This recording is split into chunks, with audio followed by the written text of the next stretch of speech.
Hello students, my self Surendra Mohan Gupta bar bar video लेके आपके सामने आ जाता है। ये तो नहीं सोच रहे ना, कोई ऐसी बात नहीं, सोच लो भाई। लेकिन अपना पर्पस है भला करना, और आपका भला हो रहा है, क्योंकि इतने मुश्किल मुश्किल टॉपिक भी इतने आसान तरीके से मैं समझा जाता हूँ। अपने मुंह और मीठ मिट्ठू वाली बात नहीं, बच्चे कहते हैं ऐसा। चलिए अच्छी बात है, आपको भी अगर समझ में आ रहा है तो पैसे वसूल हो जाएंगे, अगर नहीं तो फिर और कोशिश करेंगे। हार नहीं माननी है, इसी तरह से आप लोगों ने भी हार नहीं माननी है। जब तक 95 प्लस नहीं आ जाए वीडियो देखते रहिए, जब तक 95 प्लस नहीं आ जाइए पढ़ते रहिए। कहते हैं ना वो कि फैशन के दौर में क्या कहते हैं, गारंटी की इच्छा ना करें, लेकिन हम यहाँ पे गारंटी देते हैं। हम गारंटी देते हैं कि आप इन वीडियो को बढ़िया तरीके से एनालाइज करते रहिए, पढ़ते रहिए, इसके ऊपर अमल करते रहिए, मार्क्स आएंगे ही आएंगे। ठीक है जी। तो आज का जो हमारा टॉपिक है फिर वही फंडामेंटल्स ऑफ पार्टनरशिप अकाउंट्स, और आज का जो हमारा टॉपिक है पास्ट एडजस्टमेंट्स, जिसको कि बच्चे बहुत मुश्किल समझते हैं, लेकिन सुरेंद्र सर के साथ मुश्किल नहीं समझते। अगर जैसा कहूंगा वैसा करोगे, सरेंडर योर सेल्फ। ठीक है जी। तो पास्ट एडजस्टमेंट देखिए मतलब क्या है कि हमारे से कुछ एरर हो गई, गलतियां हो गई। अब ये गलतियां 11th में भी होती थी, 11th में भी वही गलतियां होती, वो पेपर करते समय नहीं, 11th में भी वही गलतियां होती थी। रेक्टिफिकेशन ऑफ एरर्स, परचेज की जगह सेल्स को डेबिट कर दिया, राम की जगह श्याम को, जिसको क्रेडिट करना था उसकी जगह उसको डेबिट कर दिया, ऐसी गलतियां। लेकिन यहाँ पर गलतियां बदल गई। यहाँ पर गलतियां किस तरह की हो गई हैं, तो आइए पहले उस चीज को एनालाइज करते हैं कि किस तरह की गलतियां हो गई। देखिए, जैसे आपने एक P and L appropriation account बनाया, यहाँ पे आपका जो प्रॉफिट है वो 50,000 रुपए का। ठीक है, कम है ना, अभी कोई ऐसी बात नहीं, बढ़ेगा बढ़ेगा भाई, फिक्र ना करिए, बढ़ेगा। इसमें इंटरेस्ट ऑन कैपिटल ए का और बी का मान लो वो था 15,000 और 10,000, टोटल था 25,000 रुपए। ठीक है जी। फिर यहाँ पे एक सैलरी थी बी की, कितनी ले लें, चलिए आप कहते हैं तो 15,000 ले लेते हैं। अब ये जो हमारा शेयर ऑफ प्रॉफिट बचा, शेयर ऑफ प्रॉफिट बचा 10,000 रुपए, 50 में से 40 चले गए, 10,000 रुपए शेयर ऑफ प्रॉफिट बचा। याद है ना, प्रॉफिट एंड लॉस अकाउंट बनाना भी सिखाया था, नहीं याद? गलत बात वैसे तो खैर। और अगर आपको लगता है किसी कारण से भूल गए तो भाई वीडियो को दोबारा देखिए, दोबारा देखते रहिए वीडियो को। अब ये जो शेयर ऑफ प्रॉफिट है अपना, ये 10,000 रुपए, इसको हम बांट लेंगे ए और बी में। अगर मान लो रेशो इक्वल दिए तो 5,000 रुपए ये हमने बांट लिया, रेशो हम इक्वल मान के चल रहे हैं, आगे यूज भी होगा इस चीज का। ठीक है जी। अब जब सब कुछ हो गया तो पता चला भाई ये क्या कर दिया, आईओसी तो देना ही नहीं था। आईओसी मतलब वो पंजाबी में नहीं कहते आईओसी, वो वाला आईओसी नहीं। कौन आईओसी? आईओसी मतलब इंटरेस्ट ऑन कैपिटल तो देना ही नहीं था, गलती से दे दिया, गलती से दे दिया। चलिए अच्छी बात है, अगर आपने इसको गलती से दे दिया है तो ले लो, वापस ले लो। कोई गलती किसी थर्ड आदमी से रिलेटेड थोड़ा ही हुई है। परचेज की जगह कोई सेल्स थोड़ी लिख दिया, राम की जगह कोई श्याम थोड़ी लिख दिया। गलती घर की घर में ही है, कहीं बाहर नहीं हुई है। किसी आपने थर्ड पार्टी को परेशान नहीं किया है, पार्टनर ने अपने आप को ही परेशान कर दिया। यानी कि आपने ए को 15,000 दे दिए, नहीं देने थे, बी को आपने 10,000 रुपए दे दिए, नहीं देने थे, तो इंटरेस्ट ऑन कैपिटल देना ही नहीं था और आपने गलती से दे दिया। तो ठीक है, ले लो, ले लो। ले लो का मतलब यहां से हटा दो, यहां से हटा दिया। अब सोचिए ये 25,000 मैंने यहां से हटा दिया, ये 25,000 मैंने यहां से हटा दिया, तो बच्चों बताओ क्या फर्क पड़ेगा? 25,000 जो मैंने गलती से दे दिया, देना नहीं था, तो यहां से हटा दिया, तो क्या फर्क पड़ेगा? तो बिल्कुल ठीक जवाब। ये 10 का कितना हो जाएगा, 25 हटा के 35 हो जाएगा। क्योंकि मैंने बोला ना, घर की बात घर में ही है, पड़ोसी तक को नहीं पता चला। कहते हैं ना, 1 is secret, 2 is company, but 3 is crowd. तो 3 लोगों को भी नहीं पता चला, केवल 2 ही लोगों को पता चला है, ए और बी को। तो ये तो कंपनी है। ठीक है जी। तो वहां से मैंने 25 हटाए, उनसे ले लिए, तो अपना प्रॉफिट हो गया 35। अब ये प्रॉफिट किस में बटता है, पार्टनर में तो बटेगा। रेशो क्या थी, इक्वल 17,500 17,500,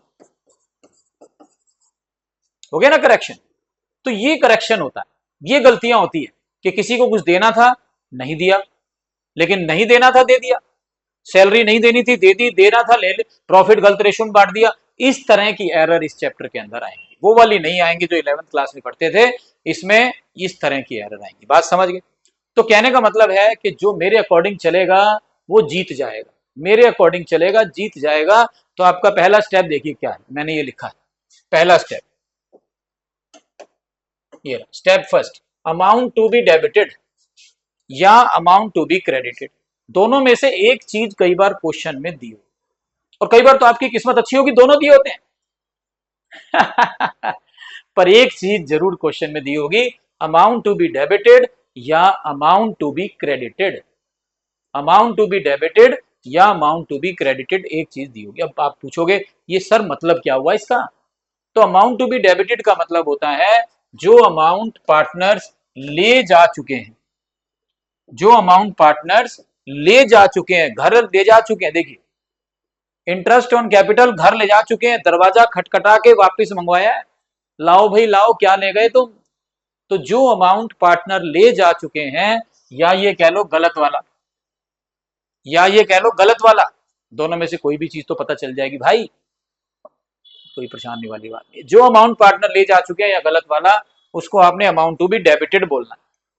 और जो अमाउंट पार्टनर्स को हमने अब देना है, अब देना है सही वाला, नेचुरली सही वाला ही तो दोगे, अब जो दोगे वो सही वाला दोगे, अब क्यों गलत दोगे, क्या एक चैप्टर और बनाना है, पहले ही एक चैप्टर बन गया गलतियों के कारण।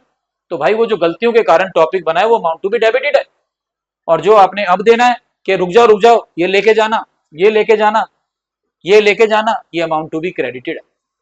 तो बात समझ गए बच्चों, क्वेश्चन को जब आप पढ़ोगे तो आपको पता चल जाएगा कि क्वेश्चन में क्या गिवन है, सही वाला गिवन है या गलत वाला गिवन है। क्वेश्चन में क्या गिवन है, जो अमाउंट ले जा चुके हैं वो गिवन है, या जो अब देना है वो गिवन है। बढ़िया तरीके से पता चलेगा, ना पता चले डिक्शनरी उठाइए, इंग्लिश का हिंदी मीनिंग देख लीजिए, ऐसी नौबत तो नहीं आएगी ना। बिल्कुल ठीक बात। चलिए तो पहले आपने क्या करना है, क्वेश्चन के अंदर ये देखना है कि amount to be debited given है या amount to be credited given है। बात समझ गए, अमाउंट टू बी डेबिटेड का मतलब है जो अमाउंट पार्टनर ले जा चुके हैं और वो गलत वाला लेके जा चुके हैं, क्योंकि अगर गलत वाला ना लेके जाते तो हमारा टॉपिक ही नहीं बनता, हम तो बहुत मजे आ जाते, फंडामेंटल कितनी जल्दी खत्म हो जाता। आज 30-40 क्वेश्चन हमारे को इसके करने पड़ते हैं ठीक है। और जो अमाउंट हमने अब देना है यानी सही वाला, वो है अमाउंट टू बी क्रेडिट, दोनों में से एक पता चल जाएगा। तो इस क्वेश्चन में क्या गलती हुई है, इस क्वेश्चन में गलती हुई है आईओसी ले गए गलती से, इस क्वेश्चन में क्या गलती हुई है, आईओसी ले गए गलती से। तो इसका मतलब ये क्या गिवन है, ये अमाउंट टू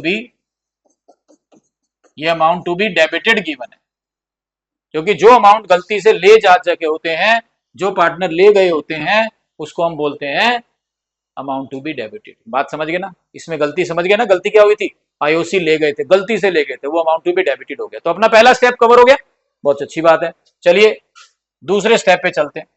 दूसरा स्टेप है ये रहा, एडजस्टमेंट टेबल बनानी है। एडजस्टमेंट टेबल बनानी है अपने को, जो भी आप वहां से पिछले पेज से लेके आए हो, आईओसी गलती से ले गए, गलती से ले गए थे, जो अमाउंट टू बी डेबिटेड है। तो यहां पे लिखना है अब आपको amount to be debited, amount to be debited bracket में लिख दो आईओसी। देखिए ये चीज जो हम पूरा कर रहे हैं ये इस टॉपिक का वर्किंग नोट है, मेन मार्क्स एंट्री के हैं जो भी मैं बताऊंगा आपको। अब वो वर्किंग नोट आपने कैसे बनाया है कोई नहीं पूछेगा, पर बना होना चाहिए और बढ़िया तरीके से बना होना चाहिए, साफ साफ बना होना चाहिए, टीचर की समझ में आना चाहिए। ये नहीं कि आप उर्दू में लिख के आ गए, सर मैं तो वर्किंग नोट बना के आया था, टीचर ने देखा नहीं, पता नहीं घर से लड़के आया था। अरे लड़के नहीं आया था, जिस भाषा में वो पूछ रहा है उस भाषा में आपको वर्किंग नोट बनाना होगा, ठीक है जी। तो अमाउंट टू बी डेबिटेड मिल गया यहां से, और कितना था 15,000 और 10,000, ठीक है जी। तो ए के डेबिट में लिखिए 15,000, बी के डेबिट में लिखिए 10,000। अभी वहां से देखा ना हमने पी एंड एल एप्रोप्रिएशन से 15,000 10,000, अब इसका टोटल करेंगे तो फर्म में रिवर्स साइड आता है। अगर ए को कुछ मिल रहा है तो फर्म दे रही है ना, अगर ए को देना है तो फर्म को मिल रहा है, यानी अगर ए के डेबिट में है तो बी के डेबिट में है तो फर्म के क्रेडिट में आएगा, और इन दोनों के क्रेडिट में है तो फर्म के डेबिट में आएगा, उल्टी साइड आता है। और उसका लॉजिक भी है, अगर ए को कुछ मिल रहा है तो कोई देगा ना, तभी तो मिलेगा, तो उसके पास तो प्लस हो रहा है, लेकिन फर्म दे रही है तो फर्म के पास से माइनस हो रहा है। ठीक है जी, तो इन दोनों के डेबिट में 25 है तो फर्म के क्रेडिट में 25 आ गया। बात आ गई समझ में, दोनों के डेबिट में था तो फर्म के क्रेडिट में 25 आ गया, बहुत अच्छी बात है। अब तीसरा स्टेप देखिए, तीसरा स्टेप है फर्म का अकाउंट क्लोज करना है। अब आपको फर्म का अकाउंट क्लोज करना है। अब ये फर्म का अकाउंट क्लोज कैसे होता है आपको पता ही है, वो करते नहीं डेबिट क्रेडिट वाला हिसाब किताब। जैसे मान लो इधर 30 है, इधर 10 है, तो हम बैलेंसिंग फिगर 20 लिख के क्लोज कर देते हैं, 20 लिख के क्लोज कर देते हैं, वही करना है। यहाँ पे टोटल करेंगे हम लोग, 30 आ रहा है, इधर तो कुछ है ही नहीं, तो बैलेंसिंग फिगर क्या बची, 30,000 बची।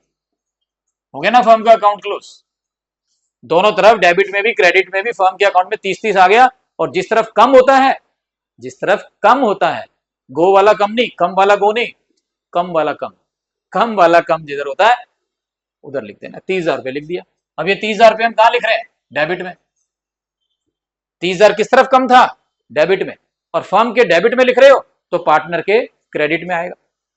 फर्म के डेबिट में लिख रहे हो तो पार्टनर के क्रेडिट में आएगा।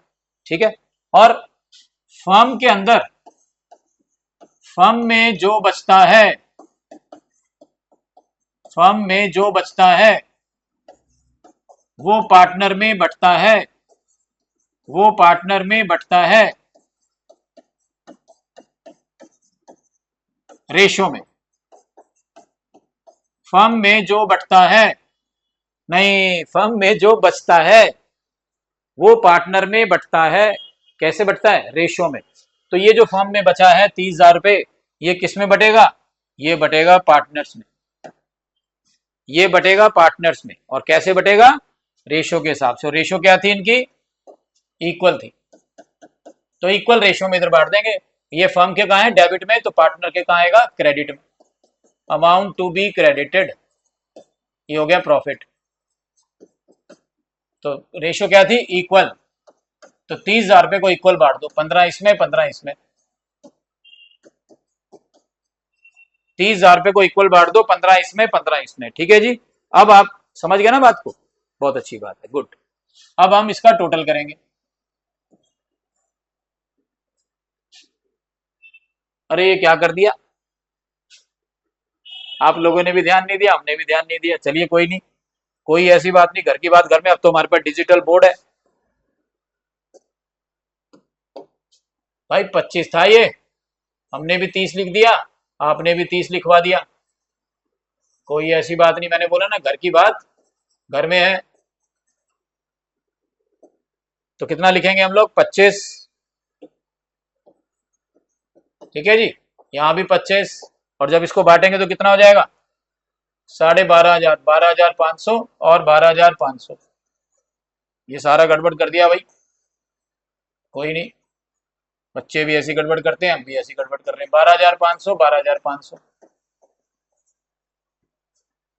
तो 25,000 रुपये को हमने रेशो के हिसाब से बांट दिया, 12,500, 12,500। मेन बात है बच्चे, आप लोग समझ गए ना इस चीज को, कि हमारे गलती हुई थी 25,000 रुपये की। 25,000 को हमने बैलेंस करा, और बैलेंस करके हमारे पास 12,500 12,500 आ गया। अब देखिए किस तरफ ज्यादा है, एक्सेस कहाँ है वो देखना है,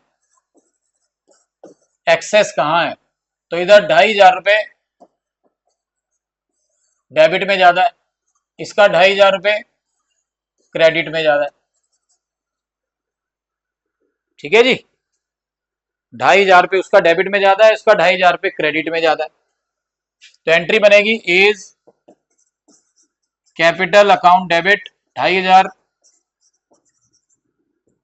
टू बीज कैपिटल 2,500। इसका पूरा फॉर्मेट बनेगा, डेट पर्टिकुलर सेल, ध्यान रखना, ये दोबारा लिखता हूं मैं, डेट पर्टिकुलर सेल। अब देखिए, अब मेरे को कैसे पता चला कि मैं 5,000 रुपये गलत लिख गया, सोचिए। ये जो होता है ना, ये हमेशा सेम आएगा। अगर दो पार्टनर है, एक का अगर 500 रुपए क्रेडिट आ रहा है तो दूसरे का 500 रुपए डेबिट आएगा। डेबिट का टोटल और क्रेडिट का टोटल सेम रहेगा, वहां मैंने अपनी गलती पकड़ ली। ठीक है, और इससे यह भी पता चल गया कि आप कितने जागरूक थे, आपने तो बता दिया, कमाल कर दिया भाई। ठीक है जी। तो इसके लिए क्या करना होगा, डेट जो पूरा फॉर्मेट होता है वो बनेगा, आप लोग जानते ही हैं। डेट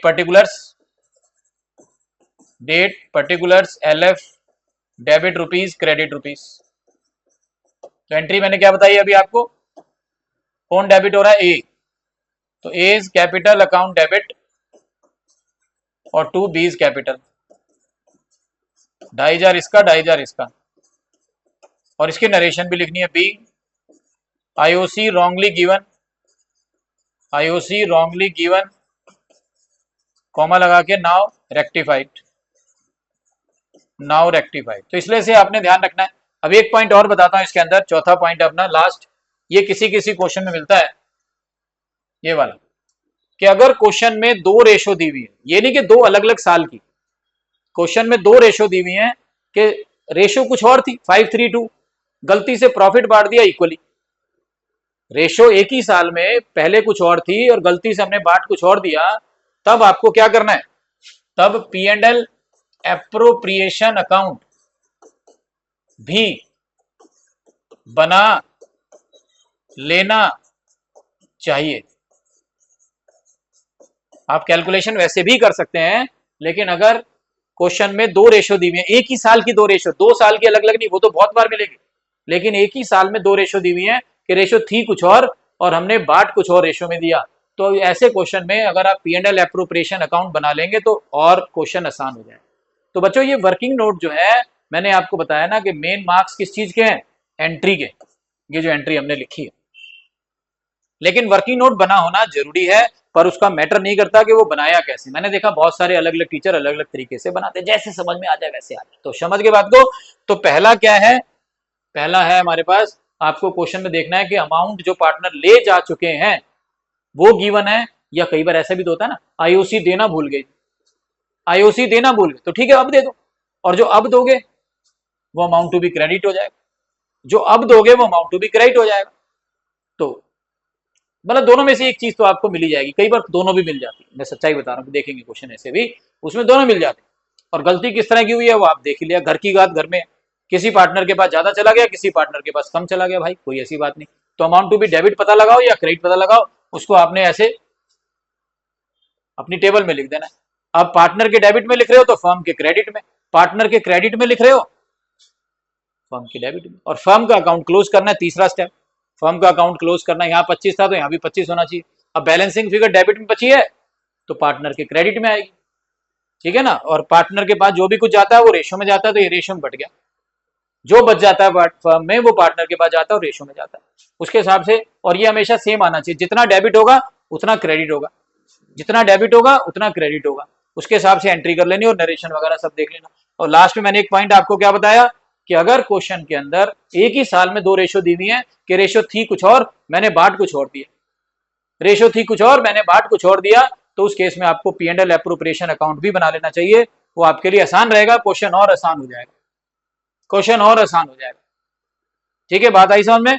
तो बहुत ही बढ़िया, अच्छा लगा ये टॉपिक पास्ट एडजस्टमेंट्स का, और मजा आ गया, मजा और अच्छा आएगा अगर आप इसको बढ़िया तरीके से फॉलो करेंगे और दो चार क्वेश्चंस इसके आप करके देखेंगे। सच्चाई बता रहा हूँ, एक एक चीज जैसे बताता हूँ ना, दिल से निकलती है, ठीक है, और वो आप सभी को फायदा करेगी। माई सेल्फ सुरेंद्र मोहन गुप्ता, आप जानते ही हैं, teaching 11th 12th maths and account since 1991। अरे मजा आ रहा है भाई पढ़ाते हुए। ठीक है, बाय बाय, टेक केयर।